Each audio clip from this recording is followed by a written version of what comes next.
Meghan Markle turning point pinpointed by BBC Media Analysis, battle for reputation. The BBC pinpointed the turning point in Meghan Markle's relationship with the British press in a controversial documentary. The second episode of the documentary The Princes and the Press aired on Monday evening. The programme, fronted by the BBC's media editor Amol Rajan, caused concern within Buckingham Palace over a number of issues. Lawyers for the royals are reportedly on standby to take action against the Beeb over unfounded claims. The Daily Mail reported on Sunday that lawyers will decide whether the broadcaster broke accuracy and impartiality rules after the second part of the documentary has aired. The newspaper claimed a robust complaint to BBC chiefs, or to media watchdog Ofcom, is possible, with legal action considered less likely.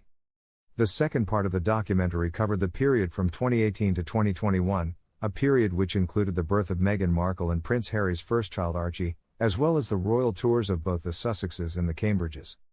Mr. Rajan investigated the allegation that Kate, Duchess of Cambridge, had been reduced to tears by Meghan.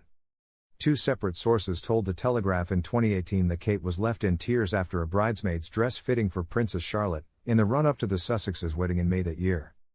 Kensington Palace, the press office for both Meghan and Kate at the time, did not comment on the story. Much later, Meghan told Oprah Winfrey that the story was false and then the opposite had happened. Mr. Rajan said, but by then, the narrative was in place. A graph showing the sentiment of media coverage at the time was played, signaling a very clear turning point in the coverage of Meghan. Mr. Rajan noted, until the end of 2018, sentiment was mostly above zero, indicating a positive tone. In November, when the stories about dueling duchesses appeared, it dropped below zero, meaning the coverage was mostly negative.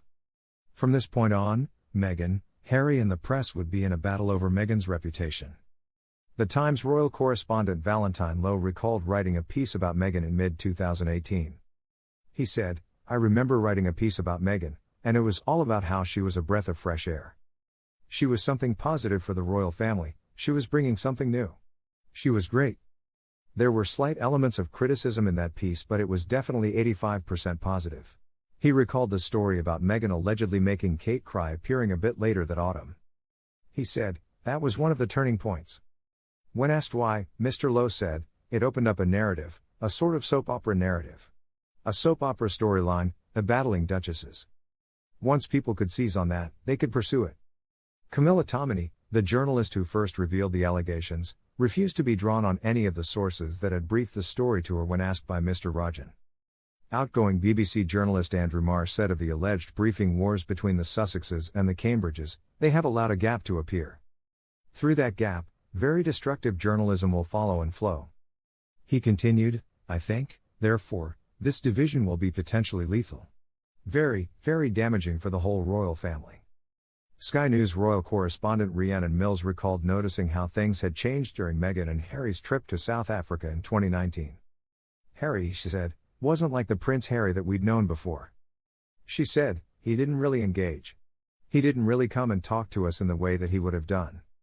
Ms. Mills admitted she realized she had kicked the wasp's nest when Harry hit back at her as she tried to ask a question about his work during a stop in Malawi. Footage shown in the BBC documentary shows Harry initially ignoring Ms. Mills, before slamming, "Don't behave like this," as she questioned him. The tour of South Africa ended on October 2, 2019. The Sussexes stepped back from the royal family just 3 months later.